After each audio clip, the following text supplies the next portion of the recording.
तो ये नरक कहाँ होता है और कैसा होता है इसके बारे में बता दो।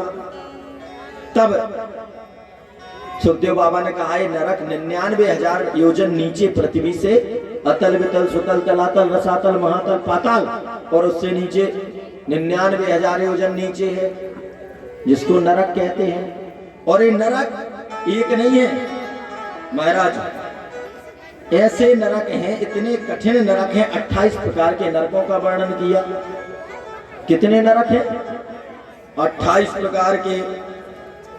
और तामिश्र, अंधतामिश्र, रौरव, महारौरव, कुंभीपाक, कालसूत्र। कहते जब कोई जैसे घर में रिश्तेदार आया और आंखें निकाल निकाल करके जब उसको कोई देखता है, ये जी कहां से आ गया, उसको खिलाना पिलाना पड़ेगा, तो आए हुए मेहमान का, अतिथि का स्वागत ना करके आंखें फाड़ के देखते हैं और उसका निरादर करते हैं, जबरदस्ती भोजन कराते हैं।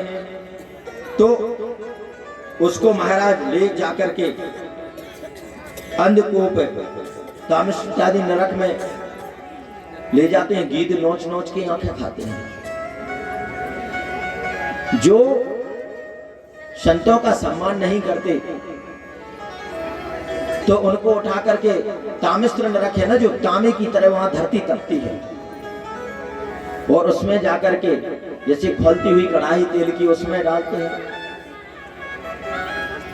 महाराज एक एक नरक का बड़ा विराट वर्णन किया, और उनको सुन करके इन 28 प्रकार के वज्रतुंड नरक से लेकर के जो जो नरकों का वर्णन किया कि सुन करके महाराज परीक्षित तो कांप गए।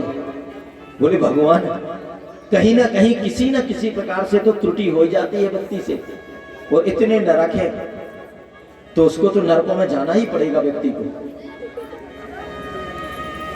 एक बहुत ही मार्मिक प्रसंग आता है, श्री वाल्मीकि रामायण का है।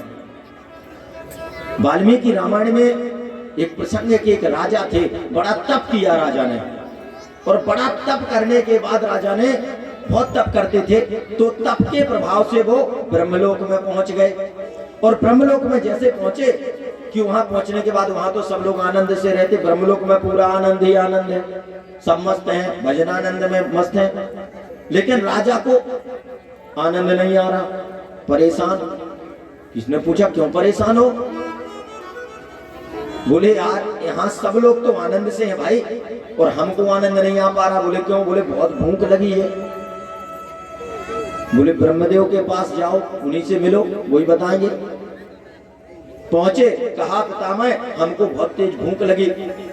ब्रह्मदेव ने कहा यहाँ भोजन पानी की कोई व्यवस्था नहीं होती, यहाँ जितने लोग होते हैं भूख किसी को लगती नहीं, खाना पीना ना ये सब प्रोग्राम होता ही नहीं यहाँ।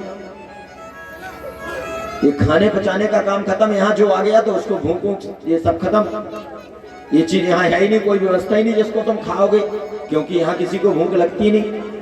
तो फिर महाराज हमको क्यों लग रही, हम तो मरे जा रहे भूख के मारे। ब्रह्मण देव ने कहा कि सुनो राजन, आप तप के बल से ब्रह्मलोक में तो आ गए, लेकिन आप एक गलती करवाए हो। क्या?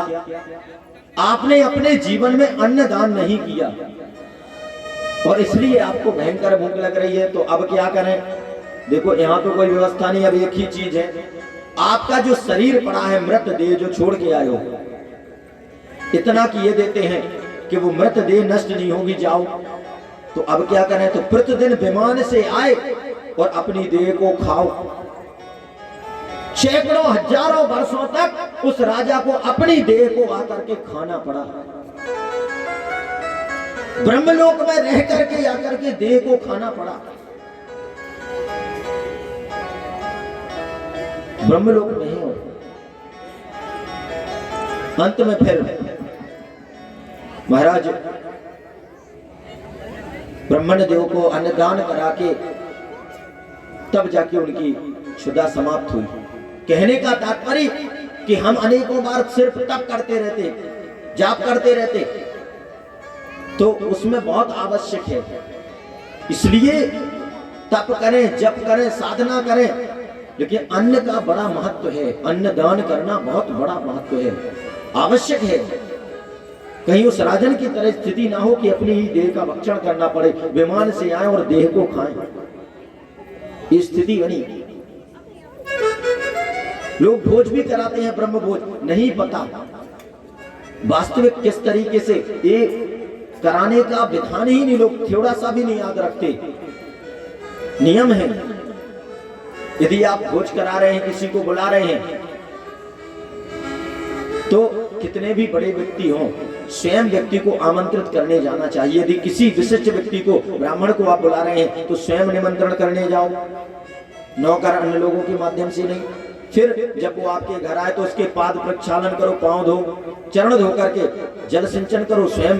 अभी सुदामा चरित्र आएगा, देखेंगे भगवान कृष्ण ने जल सिंचन करके सब जगह छिड़का और कहा जब तक विप्रों का, संतों का चरणोदक नहीं छिड़का जाता तो वह घर रहने योग्य नहीं होता। चंदन इत्यादि से हल्दी से तिलक करो और भोजन इत्यादि कराने के बाद कुछ दक्षिणा वस्त्रादि भेंट करके और 10 कदम उनके साथ छोड़ने के लिए बाहर तक निकलो। ये नहीं कि खाना खा लिया, पंडित जी जाओ नमस्ते, अब तो भोजन करा दिया, हो गया हमारा तो विप्र भोज हो गया, पुण्य हो गया। नहीं, यदि पूर्ण रूप से नहीं करते हैं तो पूर्ण सेवा का फल, गलतियां कहाँ, सेवा भी कर रहे हैं और पूर्ण रूप से नहीं कर रहे हैं तो फल नहीं मिलता। कोई साल भर पढ़ता रहे, परीक्षा में बैठे नहीं, पास हो जाएगा? तो आजकल लॉकडाउन में ऐसे ही होता है महाराज, वो आगे चल के पता चलेगा इन मार्कशीटों का। इसलिए पूर्ण रूपेण से हम आगे बढ़े। तो इस प्रकार महाराज सुनते हुए नरकों का वर्णन जब सुना, कांप गए राजन। बोले महाराज कोई एक चीज बताइए, तो बड़ा कठिन काम हो गया और नरकों में जाएगा तो बड़ी यातना है। तब महाराज बाबा सुखदेव जी ने कहा कि सुनो राजन, इन नरकों को आप ऐसे समझो कि धोबी घाट है, कितना भी अच्छा कपड़ा पहनो मैला तो होता ही है, तो उसको साफ करने के लिए धोबी घाट है।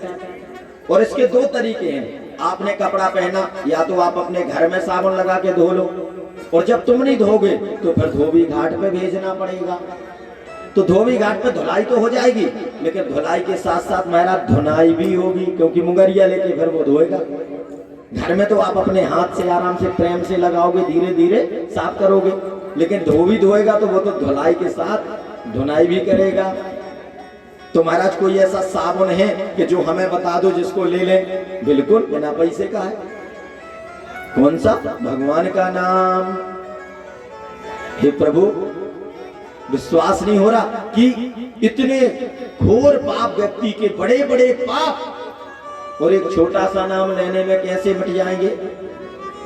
अरे तब बाबा सुखदेव जी को याद आ गया, उन्होंने कहा सुनो, तो आपको हम बताते हैं कि केचित केवलया भक्त्या वासुदेव परायणा अगम धुनवंति कार्तेशेन निहार म्यो भास्कर। जिस प्रकार से भुवन भास्कर सूर्य नारायण के उदय होने से संपूर्ण त्रिभुवन का अंधकार समाप्त हो जाता है, उसी प्रकार से भगवान का मंगल नाम गाने से ये कैसा भी पाप हो, संताप हो, नष्ट हो जाते हैं। और इसके लिए महाराज उन्होंने कहा कि हम आपको बताते हैं, एक अजामिल नाम का ब्राह्मण था, पहले सद्गुणी था, लेकिन एक दिन समदा तोड़ने जंगल में गया और एक पण्य वधू को देख करके उस पर ऐसा मोहित हुआ कि उसी के साथ चला गया और जाकर के उसी के साथ रम गया, पुत्र पत्नी इत्यादि सबको छोड़ दिया और उसी के साथ रह करके उसने 10 बच्चों को पैदा किया। किसी संत के कहने पर अपने छोटे बेटे का, अंतिम बेटे का, संत ने कहा इसका नाम नारायण रख लो, तो महाराज नारायण नाम रख लिया। अब कुछ भी काम करता है, बेटा नारायण चलो खाना खा ले, बेटा नारायण ऐसा कर लो, बेटा नारायण ऐसा कर लो, हर चीज में वो नारायण को बुलाता। घोर पाप करता तो था ही। महाराज एक दिन ऐसा हुआ कि उसके ऊपर जैसे ही यम के दूत आए और प्राणों का हरण करने लगे, तो वेदना हुई, क्योंकि ऐसा पाप कर्म किया, ब्राह्मण जाति में पैदा होकर के, कुलीन होकर के, और एक वेश्या के साथ रमण किया। तो महाराज प्राणों का जब हरण होने लगा तो कष्ट हुआ, और उस कष्ट में अंदर से वेदना उठी तो जोर से पुकार उठा, और रोज वही कहता रहता था, बोले बेटा नारायण बचा लो, बेटा नारायण बचा लो। और जैसे ही चिल्लाने लगा बेटा नारायण, कि उधर से 4 दूत प्रभु के प्रकट हो गए। वो आके उन्होंने एक एक धक्का